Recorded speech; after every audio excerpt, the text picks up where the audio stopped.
October 1తో Prabhas నామమాసం start అయిందనే చెప్పాలి. ప్రస్తుతానికి ప్రభాస్ నుంచి కొత్త సినిమాలేవీ రిలీజ్‌కు రెడీగా లేవు. అన్నీ కూడా సెట్స్ పైనే ఉన్నాయి. ఇటీవల 'కల్కి'తో బాక్సాఫీస్‌ని షేక్ చేసిన ప్రభాస్ వచ్చే ఏడాది సమ్మర్‌లో 'రాజాసాబ్'తో ఆడియన్స్ ముందుకు రాబోతున్నాడు. అప్పటివరకు షూటింగ్ అప్డేట్లతోనే ఫ్యాన్స్ సరిపెట్టుకోవాల్సి ఉంటుంది. కానీ అక్టోబర్ 23న ప్రభాస్ బర్త్‌డే ఉంది. దీంతో గ్రాండ్ సెలబ్రేషన్స్‌కు రెడీ అవుతున్నారు రెబెల్స్. ఇప్పటికే సోషల్ మీడియాలో సందడి మొదలుపెట్టేశారు.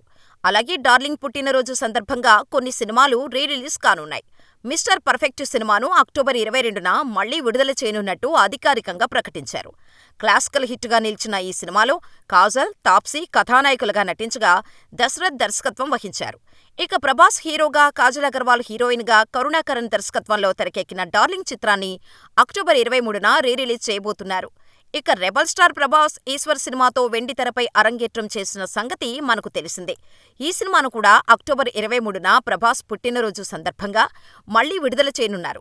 దీనికి సంబంధించిన అధికారిక ప్రకటన కూడా విడుదలైంది. ఇదే కాదు, కృష్ణవంశీ దర్శకత్వంలో వచ్చి ఫ్లాప్ అయిన 'చక్రం' సినిమాను కూడా రీ రిలీజ్ చేయటానికి ప్లాన్ చేస్తున్నారు. దీనికి తోడు ప్రభాస్ కొత్త సినిమాల అప్డేట్స్ ఎలాగూ ఉంటాయి. 'రాజాసాబ్' టీజర్‌తో పాటు 'ఫౌజీ' నుంచి అప్డేట్ వచ్చే ఛాన్స్ ఉంది.